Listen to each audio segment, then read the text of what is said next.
Welcome to Mr. and Mrs. English. Speak with confidence, learn with ease. Start your English journey today. Ever told yourself, don't open that app, and then somehow your fingers open it anyway? It's like your brain says no, but your hands are already halfway there. Don't expose me in the first 30 seconds. But let's be real, that happens to everyone. Hey, I'm Anna. And I'm Jake. Today, we're diving into why bad habits feel nearly impossible to break, why fighting them can backfire, and how gentle, gradual change actually works. Here's what's coming up. We'll look at what really powers habits under the surface, why self-control isn't the whole answer, how to use urges instead of fighting them, and a practical word tour to help you talk about all this in real English. And by the end, you won't just understand your habits, you'll have strategies and the words to actually talk about them. Let's get into it. You know, last night my fingers went rogue. I stared at my phone and whispered, "Don't do it." But the next thing I knew, I'd opened the app anyway. Wait, you literally talk to your fingers? I've been there. The app is open before you even realize. It's like my habit is running the show. And honestly, scrolling doesn't even feel good after a while. I just keep going out of force of habit. So true. Listeners, maybe for you it's your phone, late night snacks, hitting snooze, skipping English practice, or that just one more episode trap. If you recognize yourself here, you're not alone. Let us know in the comments. What's your automatic habit? So, the big question. We all know these habits aren't really helping us. Why do they still win? Honestly, that's what frustrates me most. Nobody thinks midnight cake is a brilliant health decision. We know, but we still do it, and then we feel guilty. Exactly. And that guilt makes it worse. It turns into, I have no self-control. Instead of asking, why is this habit even here? That's the real question. Most bad habits started for a reason. They gave us comfort, distraction, or a break at some point. You know, it's actually kind of comforting and annoying to think there's a reason. Now I can't just be mad at my habit. Right. You have to get curious. Let me give you an example sometimes. I open the fridge at night, not hungry, just restless. It's like my mind wants to delay going to bed. That's so real. The fridge is the solution to a problem it can't fix. Exactly.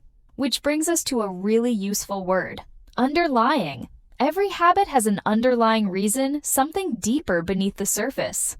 Underlying, so. It's like the roots under a tree. You see the branches, but not the roots doing all the work.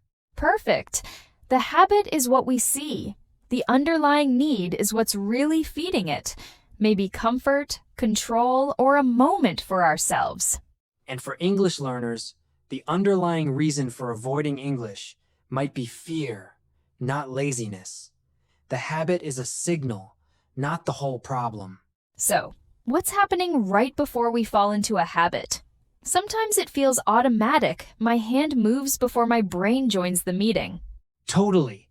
There's always a tiny moment first to pull. A feeling. That's the urge. And if we notice the urge, we actually have a choice. Urge like a wave building up inside. After that comes the impulse, right?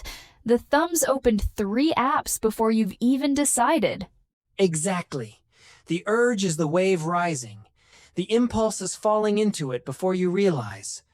The magic is in the tiny gap between them. So, if we can notice that urge, we get a second to choose. But most people never spot it because we aren't taught how. And for English learners, that urge might be the discomfort right before switching back to your first language. If you pause there, you get to choose your response. That little space is where change happens. But what about when people try to fight the urge really hard and it just gets worse? This is where things get tricky. When you push too hard saying, I'll never do this again, I'm a new person now, the brain pushes back with resistance. Resistance is like your brain becoming a passionate lawyer for cake. Your Honor, My client deserves a fair trial. The harder you pull, the harder the resistance. And it's not just about snacks. Same with English. Making it a punishment creates resistance. The brain just wants relief from all that pressure. So, instead of force, what actually works? Gradual change. Not all or nothing, just one small step at a time. Gradual is key. If you usually check your phone first thing, try putting it face down for 10 minutes instead of banning it completely. That's like building a new path in the forest. The first walk is bumpy, but each time you take it, it gets a little clearer, a little easier. The old habit is the smooth, easy path. The new one feels awkward at first, but each tiny step makes it more familiar. You're not destroying the old path. You're just giving your brain another option. And for English learners, even one sentence a day or one short voice note counts. It keeps the new path alive, even if it feels tiny. Exactly. We're not asking for 2-hour study sessions, just one moment of practice. That's enough to start. But here's the honest part. Even with gradual change, you'll slip, you'll relapse, and that's just part of the process. Relapse isn't a dramatic word here. It just means going back to the old path for a moment. What matters is how you respond, not the slip itself. Most people respond with shame. I ruined it. I'm so weak. But shame keeps the habit alive because you want comfort, and the habit is right there. So, the better response is compassion for yourself. Not do whatever you want, but okay, you slipped. What do you need now to try again? Most people are way harsher with themselves than they'd ever be with a friend. But a good coach helps you stand up and go again, not attack yourself with blame.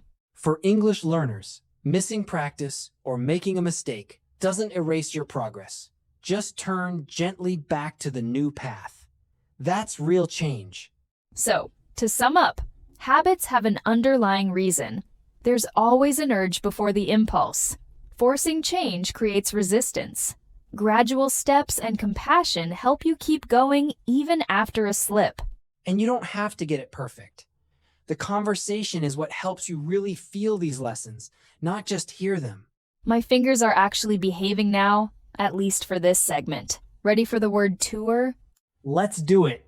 We've used some really specific words today that help you talk about habits, feelings, and choices in real English.